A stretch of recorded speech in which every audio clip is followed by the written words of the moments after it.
నువ్వా నేనా నేనా నువ్వా అరిచేతిలో రేఖలు కోసేస్తా ఈ అని డైలాగులు పవన్ కళ్యాణ్. ఆ తెలంగాణ బట్టి విక్రమార్క గారు చేస్తుండో ఏది మన డిప్యూటీ సీఎం, ఆయనకి ఈయనకి నక్కకి నాగలోకానికి ఉన్న తేడా ఉంది. ఈయనేందో సినిమా డైలాగులే కానీ ప్రశ్నించడానికి వచ్చాను అన్నాడు, ఏమీ ప్రశ్న లేదు. మాట్లాడితే లడ్డూ విషయం అన్నారు, లడ్డూ విషయం కూడా తేలిపోయింది, జంతువుల కొవ్వు కలవలేదు. కానీ అక్కడ సముద్రంలో కోట బియ్యం తీసిండు, కొండందో ఎలుకన పట్టిండు. కేంద్ర ప్రభుత్వం అది జగన్మోహన్ రెడ్డి మీద దొయ్యాలని చూసిండు, ఏమీ లేదు. అది లడ్డూది కూడా అంతే, నెయ్యి అంతే. అప్పటి నుంచి నడిచినయే అయ్యి. 15 సంవత్సరాల విధన అంటాడు ఆయన చంద్రబాబు, ఏమీ లేదు, అంతా చూసి కాపీయే. మొన్న శనివారం కూడా వాదన జరిగినాయి సార్ కోర్టులో లడ్డు గురించి. కల్తీ జరిగిన మాట వాస్తవం అయినప్పటికీ కానీ ఎటువంటి జంతువు కొవ్వు అవశేషాలు కలవలేదని విచారణలో తేలింది. వాళ్ళు ఏమంటున్నారంటే గతంలో కలిసి అని మరి మెట్లు కడిగారు కదా, బురద చల్లటం అండి అది. అది అంతా లడ్డూ సంగతి బురద ఓడిపోయినోడి మీద బురద చల్లటమే. 60 సీట్లతోటి వచ్చినోడు 150 సీట్లు గెలిచినోడు 11 సీట్లు రావడం ఏంటండి ఇది? ఇది మరీ దారుణం. ప్రజలకి అపచారం జరిగిపోయింది, మీరందరూ కూడా స్నానాలు చేయండి, మెట్లు కడగాలి, ఇవన్నీ సంపోక్షం చేసుకోండి అని అన్నారు కదా. ఎవరు ఆయన? కళ్యాణ్ గారు. ఇక అంతే మరి, ఇక సినిమా డైలాగులే, చేసేది ఏమీ లేదు భయ్యా. ఇంకొకటి వీళ్ళు చేసేది కూడా ఏది, ఆయన లోకేశం గారు పవన్ కళ్యాణ్ గారు ఆయన మొత్తం వైజాగ్ మీద పెడదాం అని అంటుండు. ఏది రుషికొండ మీద ఆయన ఎవరు కట్టించిండు? ఆయన ఉండటానికి అన్నారు. ఆయన ఎందుకు ఉంటాడండి? ఆయన ఎందుకు ఉంటాడు? వచ్చిన ఫారినర్స్కి గెస్ట్ హౌస్లు కట్టించిండు, అవి ఏ విధంగా ఉపయోగించుకోవడాలో తెలియలే మీకు. మళ్ళీ క్యాబినెట్ మీటింగ్ పెట్టారు, ఇట ఎలా ఉపయోగించుకోవాలి అంటే అంటున్నారు కదా సార్, పదే రానివ్వము, ఎంత ప్రయత్నించినా జగన్ గారిని రానివ్వము అని అంటున్నారు. 15 ఏళ్ళు ఈవీఎంలు గ్యాంబ్లింగ్ చేసి గెలుస్తూ ఇప్పుడు నరేంద్ర మోడీ నిన్న రాత్రి న్యూస్లో బ్యాలెట్ పేపరే వస్తుంది అన్నాడు. ఎందుకంటే రావాలి, అది బ్యాలెట్ పేపరే రావాలి, ఈవీఎంలు వద్దు, ఇది కావాలి ముందు. కేంద్రంతో నేను భాగస్వామ్యంలో 15 ఏళ్ళు ఉంటాను, మేమే ఉంటాం, ఎంత కష్టపడినా ఎన్ని విశ్వ ప్రయత్నాలు చేసినా మాజీ ముఖ్యమంత్రిని రానివ్వండి. ఏమండి 20 సంవత్సరాలు 15 సంవత్సరాలు ఆంధ్ర వాళ్ళు మొత్తం పోయి తెలంగాణని బాగు చేశారు. రేవంత్ రెడ్డి తెలంగాణ ఆంధ్రప్రదేశ్ బిల్డింగులు రేవంత్ రెడ్డి లీజుకు తీసుకుందామని కొంతమంది సలహా ఇస్తే మనం కిరాయిలు ఇవ్వాలి ఆంధ్రప్రదేశ్కి. వీళ్ళిద్దరూ తోకటే, మళ్ళా ఇద్దరు దావుసి పోయారు. మళ్ళా ఆ కిరాయి తీసుకొని ఆ బిల్డింగులు ఆంధ్రప్రదేశ్ బిల్డింగులు తెలంగాణలో ఉన్నాయి. అందరూ గమనిస్తున్నారు కదా సార్, మరి 2029 ఎలా ఉంటుంది ప్రజలందరినీ చూస్తున్నారు కాబట్టి. లేదు బ్యాలెట్ పేపర్ వస్తే అది గెలుపా ఓటమా ఆ భగవంతుడే నిర్ణయిస్తారు. ఇప్పుడు 5 సంవత్సరాల పరిపాలనలో 2 సంవత్సరాలు కరోనా, అనుకున్న పథకాన్ని వదల్లా. ఈయన పథకాలన్నీ తీసిదెంగిండు. ఏమన్నాడు? 40 సంవత్సరాల 18,000 సంవత్సరానికి ఇస్తాను అన్నాడు. నేను నెలకు 1,500 ఇస్తాను అన్నాడు. ఏది గ్యాస్ ఫ్రీ అన్నాడు. ఏది 3, 4, 1, 2 ఇచ్చిండు, అది పోయింది. ఈసారి కష్టమే. మనం కష్టమని భగవంతుడు నిర్ణయించాలి. భగవంతుడే నరేంద్ర మోడీకి కౌంట్ డౌన్ స్టార్ట్ ఏది అన్నాడు. నిన్న మొన్న బ్యాలెట్ పేపరే పెడదామని వచ్చిండు. మొత్తాన్ని ఏది సమాజాన్ని మొత్తాన్ని గ్రిప్లో పెట్టుకొని ఈవీఎంలు పెట్టి ఏందండి 11 సీట్లు ఏందండి? సామాన్యుడి పరిస్థితి ఏంటి? రాజకీయ నాయకులు ఎంతసేపటికి కొట్టుకోవడమేనా? నిజంగా జనాలు పట్టించుకుంటున్నారా? పర్లేదా, లేదా గతం బాగుందో ఇప్పుడు బాగుంది? లేదండి, అసలు సమస్యలు చాలా ఉన్నాయి. వాళ్ళు దావూస్ అంటున్నారు, ఇంకా దావూస్ పోయి తెచ్చింది ఏమీ లేదు, ఖర్చే కానీ అక్కడి నుంచి వచ్చింది లేదు. ఇక్కడ ఏది మన ఎన్నికలకు ముందు ప్రచారాలు 50 సంవత్సరాలకు పెన్షన్ అన్నాడు, ఇంతవరకు అది లేదు. జనాలను పట్టించుకోవట్లేదు, వాళ్ళు కొట్లాడుకోవడమే సరిపోయింది. ఇది 10 ఎకరాల పొలం ఉంది, మా అబ్బాయి సాఫ్ట్వేర్ ఉద్యోగస్తుడు, అయినా కానీ నేను తెల్ల రేషన్ కార్డు నాకు ఇస్తున్నారు. తెల్ల రేషన్ కార్డు ఇస్తున్నారు. మా అబ్బాయికి లక్షల జీతం, ఎకరం 50 లక్షలు ఉంది, మేము కోటీశ్వరం. అయినా కానీ మేము ఇంకా గవర్నమెంట్ నుంచి డబ్బులు కావలేదు. అంత ఫ్రాడ్ కదా, గుడ్డి గవర్నమెంట్ ఏం చేస్తుందంటే ఎవరికి పడితే వాడికి ఎలక్షన్లో ఓట్ల కోసం చేస్తున్నారు. నిజమైన అర్హులకి ఇవ్వచ్చు, తప్పులేదు. నిజంగా పాపం పేదవాళ్ళు అయ్యిండి, ముసలి వాళ్ళు అయ్యి, వృద్ధులు అయ్యిండి, కుటుంబం గడవని వాళ్ళకి ఇవ్వటంలో తప్పులేదు. అరే రెడ్లు తీసుకుంటున్నారు, కమ్మోరు తీసుకుంటున్నారు, బ్రాహ్మణులు తీసుకుంటున్నారు, వైశ్యాస్ తీసుకుంటున్నారు, అగ్రవర్ణాల వాళ్ళు అందరూ తీసుకుంటున్నారు. మరి గవర్నమెంట్ గుడ్డిదా? ఎలక్షన్ల దోపిడీ కోసం చేస్తున్నారు. అదే పిల్లలకి ఆరోగ్యం బాగున్న వాళ్ళకి వైద్యం కోసం ఖర్చు పెట్టచ్చు కదా. వీళ్ళకి ఇవ్వటం, వాళ్ళ కాడ దోపిడీ చేయటం. పిల్లలకి ఎడ్యుకేషన్, ఫ్రీ ఎడ్యుకేషన్ చక్కగా ఇవ్వచ్చు కదా. అక్కడ కాన్వెంట్లలో బోల్డ్ అనే డబ్బులు, ఎవరు చదివించలేని పరిస్థితి. మరి ఆ వైద్యానికి పెట్టచ్చు, ఇక్కడ ఎడ్యుకేషన్కి పెట్టచ్చు, ఇంకా బోల్డ్ అని సంక్షేమ పథకాలు ఉన్నాయి. ఒక మాట సార్, నాయకులు పదే పదే వాళ్ళ మీద వీళ్ళ మీద వాళ్ళు చెప్పుకోవడమేనా నిజంగా ఆచరణలో అభివృద్ధి కనిపిస్తుంది అంటారు? ఎంతసేపటికి కూడా వచ్చిన కాడి నుంచి ప్రభుత్వాలు మిగతా విషయాలు తెలియదు, కానీ ఏ గవర్నమెంట్ వచ్చినా ఎలక్షన్స్ కోసం ఇది ఒక స్టంట్. అన్నిటినీ గవర్నమెంట్ మనం అడలేం, కానీ ఈ పబ్లిక్గా కనబడుతున్నాయి కదా. నాకు 3 అంతస్తులు బిల్డింగ్ ఉంది, పెద్ద వరండా ఉంది, దొడ్లు ఉన్నాయి, గేదెలు ఉన్నాయి, ఎడ్లు ఉన్నాయి. అయినా కానీ నాకు తెల్ల రేషన్ కార్డు ఎట్లా ఇస్తారు? నాకు ఇస్తే బాగుంటుంది. నిజమైన అర్హులకి ఇవ్వండి, ఇవ్వద్దని నేను అంటలేదు. పక్కా పేదవాళ్ళు ఉంటారు, వాళ్ళని చూసి చేసి ఇవ్వండి. అయ్యేమీ లేకుండా ఉన్న వాళ్ళకి ఇచ్చేస్తే మరి ఇబ్బంది అవుతుందా?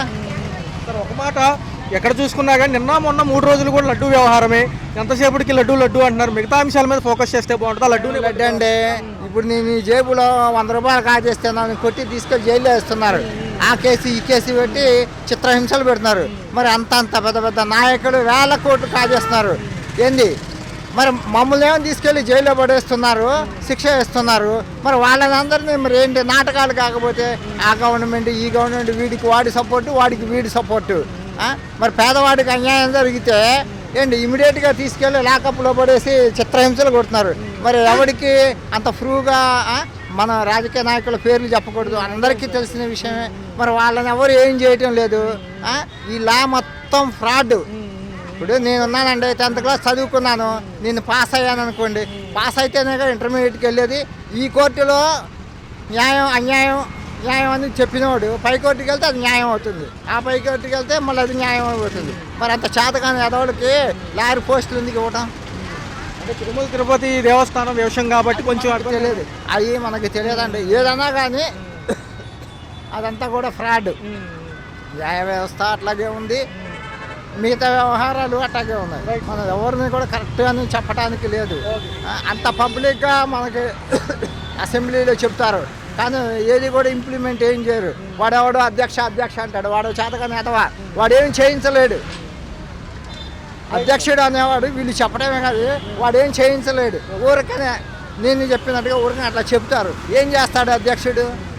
అంత ఫ్రాడ్ అని తెలిసినా కానీ ఎవరికీ శిక్ష లేరు. అదే చిన్న వాళ్ళకైతే తీసుకెళ్ళి శిక్షలు వేసేస్తారు. గవర్నమెంట్ ఉద్యోగస్తులను అయితే సస్పెండ్ చేస్తారు. మరి ఇంతమంది రాజకీయ నాయకులు ఉన్నారుగా, వాళ్ళ మీద ఎవరి మీద యాక్షన్ తీసుకోరు. మరి ఇంకా ఉపయోగం ఏముందండి? ఏదైనా బాధ పేదవాళ్ళకే తప్ప పెద్దవాళ్ళకి ఎవరికి కూడా ఏమీ ఉండవు. గవర్నమెంట్ ఉద్యోగస్తులను మాత్రం చిన్న వాళ్ళని ఏందో సస్పెండ్ చేసేస్తారు. మరి పెద్ద వాళ్ళని ఎవరిని ఏం చేయరు, ముఖ్యంగా రాజకీయ నాయకులను ఎవ్వరు ఏం చేయరు. అలాగే పెద్ద ఉద్యోగస్తులు ఉంటారు కదా, వాళ్ళని కూడా ఏం కలిగిస్తారు. ఎవడు ఇష్టం వచ్చినట్టు వాడు వాడుకుంటున్నాడు అంతే. ఎంత 15,000 ఇచ్చినా కానీ ఎక్కడ చూసుకున్నా కొంతమందికి అందాయి, కొంతమందికి అందలేదు అంటున్నారు. ఈ 15,000 ఏదో ఒక నెలకు సరిపెట్టవచ్చు. ఉచిత బస్సు ప్రయాణం వల్ల భుక్తి పోతుంది కదా ఒక పక్క. గతంలో ఎట్లేదన్నా ఫ్యామిలీలు హ్యాపీగా ఉన్నాయి, ఉచితాల వల్ల కూడా జనం కూడా ఇరుకైనా కానీ ఒక అరగంట ముందే వచ్చి బస్సులు ఎక్కుతున్నారు, అందులో మహిళలు. ఎలా అనిపిస్తుంది సార్? కొంచెం వీటి మీద ఫోకస్ చేస్తే బాగుంటుంది కదా. ఎందుకంటే ఒక టైం పీరియడ్ నుంచి ఒక టైం పీరియడ్ వరకు నడిపో, లేకపోతే మంచి టైంలో వదిలేస్తే బాగుంటుంది కదా. ఎలా ఉంటుంది? ఉచిత బస్సుల మూలంగా ఆటోల వరకే కార్మికులకు మాత్రం బాగా దెబ్బ పడుతుందండి. ఎక్కువ మాకు కిరాయిలు ఉండట్లేదు. అంతకుముందు కనీసం 700-800 తోలేవాళ్ళం. ఇప్పుడు మ్యాక్సిమం గ్యాస్ ఖర్చు పోను, ఈ ట్రూటాయిల్ ఖర్చు పోను 400, 500. బండి ఫైనాన్స్ కూడా కట్టడానికి కూడా కొంచెం ఇబ్బంది పడాల్సి వస్తుంది. బండి ఫైనాన్స్ లేట్ అయిపోతే మాకు లేట్ వడ్డీలు బాగా పడుతున్నాయి. దాని మూలంగా మాత్రం ఆటో డ్రైవర్లు బాగా, ఓనర్లు బాగా బాధపడుతున్నారు. సార్, రాజకీయ నాయకులు వచ్చిన కాడి నుంచి ఎంతసేపు కాళ్ళ మీద ఇల్లు మీద వాళ్ళు ఏదో లడ్డూల విషయాలు ఈ హడావుడి 3 రోజుల నుంచి, కానీ నిజమైన మనుషులకి అసలు సంపాదన ఉందా, వ్యాపారాలు జరుగుతున్నాయి, పనులు ఉన్నాయని ఎందుకు పట్టించుకోవట్లేదు? ఎంతసేపు ఆ లడ్డూయేనా? లడ్డూ సమస్య అంటే ఇక మనం అది వాళ్ళ సమస్యను పరిష్కరించుకోవాల్సిందే. మా అలాంటి కార్మికులకు మాత్రం ఈ కూరగాయలు కానీ ఇవన్నీ ఆయిల్ రేట్లు, కందిపప్పు రేట్లు అన్నీ బాగానే పెరిగినాయి. అటు మూలంగా బాగా మేము సమస్యగా బాగా ఉంది దాని గురించి అయితే. అంటే నిజంగా రాజకీయ నాయకులు ఎంతసేపటికి తిరుపతి దేవస్థానం లడ్డూ కల్తీ జంతువులు కొవ్వు ఇవే మాట్లాడుతున్నారు తప్ప సామాన్యుడి పరిస్థితి ఏంటి? అసలు నిజంగా కల్తీ జరిగి ఉంటుంది అంటారా జరగఉండదు అంటారా సార్? ఒకసారి దాని గురించి అయితే మాకు ఐడియా అంతగా లేదండి. చూసిన విధానంగా ఎప్పుడు వార్తల్లో వస్తున్నాయి కాబట్టి పవన్ కళ్యాణ్ గారు కూడా గతం కూడా దీక్ష చేశారు, ఈ యొక్క మెట్లు శుభ్రం చేశారు కాబట్టి ఆయన కూడా వచ్చి ఒక మాట చెప్తే బాగుంటుంది కదా. ఆ సమస్య కన్నా ముందు మాకు పేదవాళ్ళకి ఈ తగ్గించి రేట్లు తగ్గించి చేసి ఇస్తే బాగుంటుంది మాకు. బస్సు ఎందుకు సార్ ఆల్రెడీ ఓవర్లోడ్లతో వెళ్తున్నాయి, బస్సులు కూడా కరెక్ట్గా కండిషన్లో లేవు, దానివల్ల ఇబ్బందులు కండక్టర్లకు వాళ్ళకి గొడవలే తప్ప నిజంగా ఆటో కార్మికులకు హెల్ప్ అయితే ఏముంది సార్? ఒక భుక్తి కోసమే కదా, ఫ్యామిలీల కోసం చేసుకుంటున్నారు, దాంట్లో ఇబ్బంది ఏముంది ప్రభుత్వానికి? ఆ ఉచిత బస్సు తీసేసేసి అంతకుముందు జగన్ గవర్నమెంట్లో 18,000 ఇచ్చినట్టు అవి ఇస్తే చాలా మటుకు ప్రజలకి చాలా ఆడవాళ్ళకి చాలా సమస్యలు మాత్రం చాలా తగ్గుతాయి అనేసి మా అభిప్రాయం. గతంలో 10,000 ఇచ్చినా కానీ అప్పుడు ఈ సెక్షన్ లేదు, ఉచిత బస్సు సెక్షన్ లేదు, హ్యాపీగా ఉండేది అందరికీ కూడా. మరి ఎందుకు సార్ ఈ విధానాలు పెట్టి ఇబ్బంది పెట్టడం తప్ప ఈ కేసుల నిమిత్తం, గ్యాస్ నిమిత్తము, ఈ రిపేర్లు, ఫైనాన్స్ ఇవన్నీ కట్టి ఏం తీసుకెళ్తున్నారు సార్ ఇంటికి? మేము డైలీ 400 అండి, 400, 500 కూడా తీసుకెళ్ళిపోతున్నాం అండి. ఈ ఖర్చులు పోను, ఆయిల్ ఖర్చులు పోను, ఇవన్నీ పోను, 400-500 మించి ఎక్కువ తీసుకెళ్ళలేకపోతున్నాం.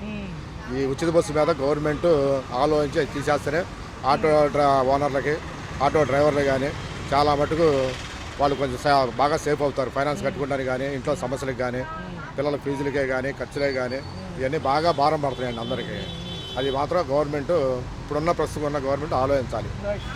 అభివృద్ధి పనులు ఎలా ఉన్నాయి సార్? నిన్నే గణతంత్ర దినోత్సవం కూడా జరిగింది, 77వ గణతంత్ర దినోత్సవం.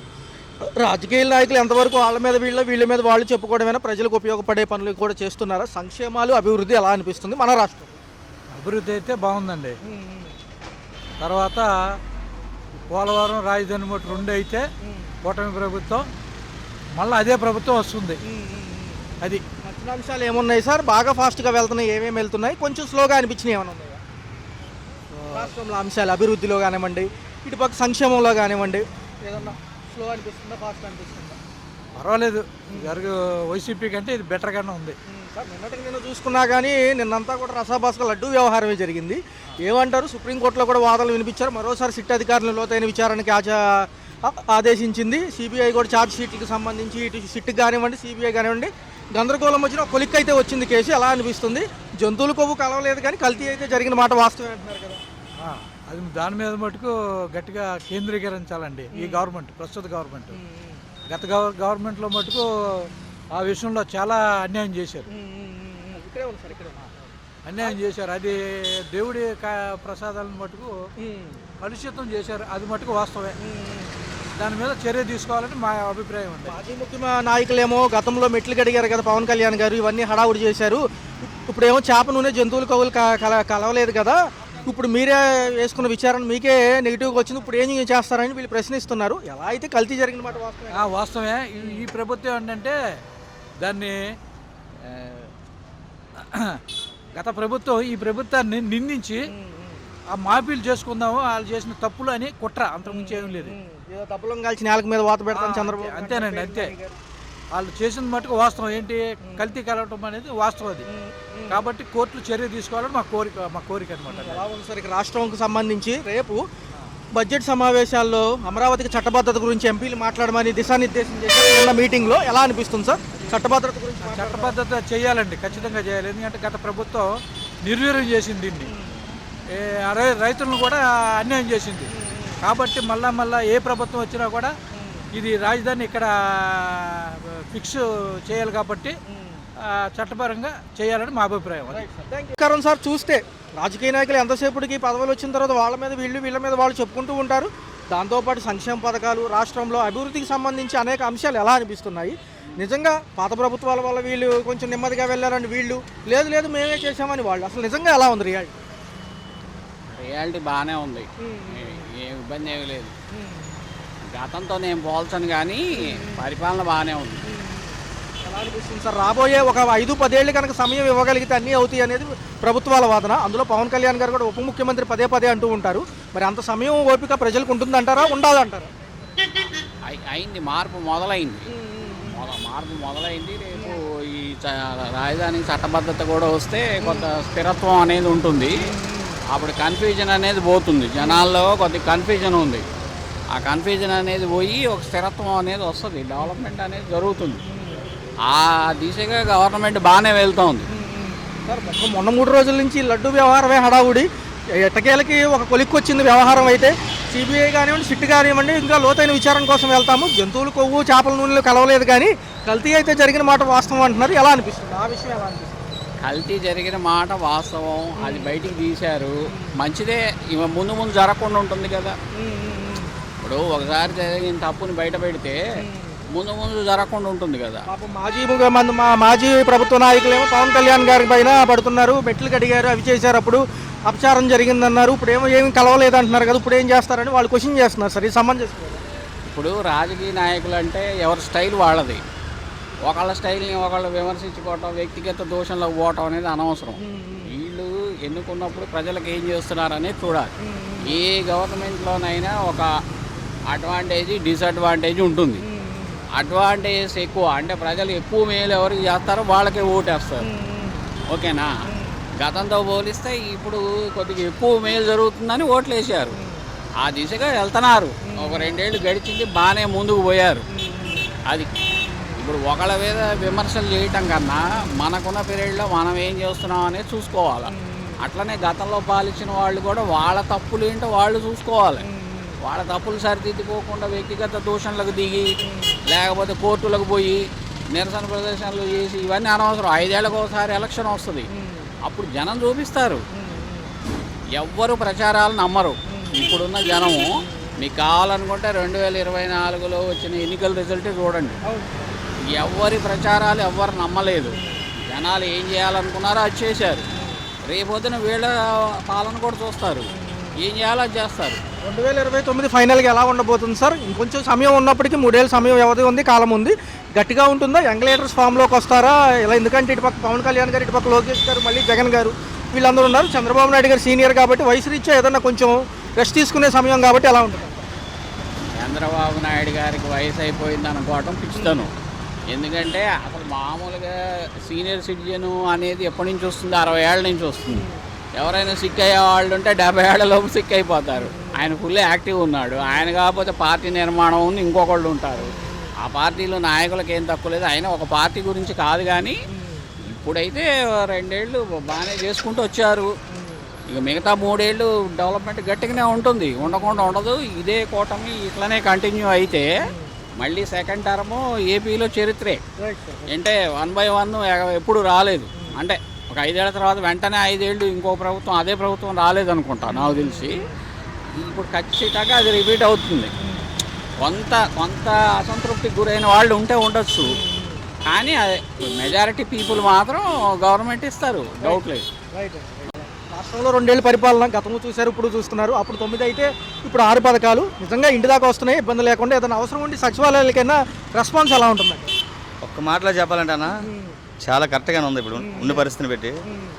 ఇది ఓన్లీ స్వార్థంతో మాట్లాడే విషయాలు కాదు, చాలా కరెక్ట్గానే ఉంది. కాకపోతే ఏంటంటే కొద్దిగా మిడిల్ క్లాస్ వాళ్ళకి కొద్దిగా ఇబ్బందిగానే ఉంది. మద్యం రేట్లు ఇది గవర్నమెంట్ నిర్ణయం లేదా ప్రైవేట్ నిర్ణయమో తెలియదు, కానీ 90 కానీ 10 రూపాయలు పెంచాడు ఒకటి. ఎందుకంటే అన్ని విషయాలు మీకు తెలియాలి కదా, మీకు తెలిస్తేనే అలా తెలుస్తుంది. ఇంకోటి ఏంటంటే ఇప్పుడు ఉన్న పాలన అయితే బాగా నచ్చింది కూటమి. మొన్న 3 రోజులు చూసారా ఈ లడ్డు హడావుడి ఒక కొలిక్కి వచ్చేసింది. ఏదైతే లడ్డు విషయం గతంలో కల్తీ జరిగిందన్నారు కదా తిరుమల తిరుపతి, దాంట్లో జరిగిన కల్తీలో జంతువుల అవశేషాలు అయితే కలవలేదు, కానీ పామాయిల్ మరి కొన్ని కెమికల్స్ కలిపి కల్తీ జరిగిన మాట వాస్తవాన్ని కోర్టులో తేలింది. దాని మీద సుదీర్ఘమైన విచారణకు మళ్ళీ ఆదేశించారు. ఎలా ఉంది? పవన్ కళ్యాణ్ గారు కూడా హడావుడి చేశారని మాజీ నాయకులు, కలవలేదు కదా ఇప్పుడు ఏం చేస్తారంటున్నారు. ఎలా ఉంటుంది? ఎందుకంటే కల్తీ కదా, దేవుడితో ఎందుకు మనకి? అంతే కదనా. ఇప్పుడు మీకు ఎన్నో అభిప్రాయాలు ఉండొచ్చు, దేవుడితో ఆటలు ఆడకూడదు ఎవరైనా. నాకైతే ఇప్పుడున్న కోట ప్రభుత్వం హ్యాపీగా ఉంది. అంటే నేను ఓ పార్టీ పరంగా ఏ పార్టీ కాదు మేము, కానీ అప్పటి మీద ఇప్పుడు మాకు వేళ మధ్య విషయం కానీ, అన్నా క్యాంటీన్ కానీ, మనం ప్రతి విషయంలో కూడా ఏది పింఛని, ఆ ముసలి పింఛని కానీ చాలా అభిప్రాయాలు నాకు నచ్చాయి. నాకు ఇంతవరకు అయితే అంటే ఇప్పుడు చాలా బెస్ట్ అనిపిస్తుంది. కాకపోతే మిడిల్ క్లాస్ వాళ్ళకి, అదే మధ్య తరగతి వాళ్ళకి అయితే కొద్దిగా ఇబ్బందిగా ఉంటుంది కూలి చేసుకోవడానికి. అది సరైన పనులు ఉండట్లేదు, వస్తుందని ఆశిస్తున్నాం అంతే. అమరావతి గురించి ఏమంటారు? కొద్దిగా పనులు మొదలవుతాయి అటు కూడా మనకు ఏమన్నా రేపు ఒక 5-10 ఏళ్ళు సమయం ఇస్తే చేయగలం. మిడిల్ క్లాస్ ప్రతి ఒక్కరు కూడా అనుకునేది ఏంటో తెలుసా, త్వరలో అమరావతి పోలవరం అయిపోతే అందరికీ ఒక కొలికి వస్తుంది. మనం వెళ్ళేది 2000 కదా అయింది ప్రభుత్వం వచ్చి అనే జనాలు అనుకుంటున్నారు. ఆ అభిప్రాయం అయితే జనాల్లో ఉంది. ఎలా ఉంది ఉప ముఖ్యమంత్రి పవన్ కళ్యాణ్ గారి పనితీరు, అందులో లడ్డు విషయంలో మొదట స్పందించింది ఆయనదే కాబట్టి ఎలా ఉండబోతుంది? రేపు ఓ 10-15 ఏళ్ళు నేను ఉంటే కనుక అంతా కూడా సక్రమంగా జరుగుతుంది, కేంద్రం నాకు సపోర్ట్ ఇచ్చింది కాబట్టి అంటున్నారు. ఎలా ఉంది? ఆ విషయంలో అయితేనన్నా పవన్ కళ్యాణ్ గారు ఆ డేరు నాకు నచ్చింది. పవన్ కళ్యాణ్ డేరు నాకు నచ్చింది. కానీ అలాగే కొనసాగించాలి ఎవరైనా గవర్నమెంట్ అంటే ఆ విధంగా 10 ఏళ్ళు ఉంటే మన రాష్ట్రం కొలుకు వస్తుంది అయితే నాకు పూర్తిగా నాకు నమ్మకం ఉంది. 2029 గట్టిగా ఉంటుందంటారా? మాజీ ముఖ్యమంత్రి గారు కూడా సంవత్సరంన్నర తర్వాత మళ్ళీ ప్రజల్లోకి వస్తానంటున్నారు. జగన్ గారు జరిగే పనులు కాదన్న, ఒక మాటలో చెప్పాలంటే జరిగే పనులు కాదు. కంపల్సరిగా ప్రజాకూటమి వస్తుంది. అదే గవర్నమెంట్ ఈ గవర్నమెంటే వస్తుంది. నాకైతే నా ఖచ్చితంగా నమ్మకం అదే. హలో, తెలుగు రాజ్యం ఛానల్ చూస్తున్నారా? సామాజిక రాజకీయ జీవన చిత్రణే తెలుగు రాజ్యం. అతిశయోక్తులు అసత్యాలు ఉండవు. రాజకీయ కోణం కాదు, ప్రజా కోణమే కొలబద్ద. తెలుగు రాజ్యం వీక్షణ మీ ఉత్తమ అభిరుచికి నిదర్శనం.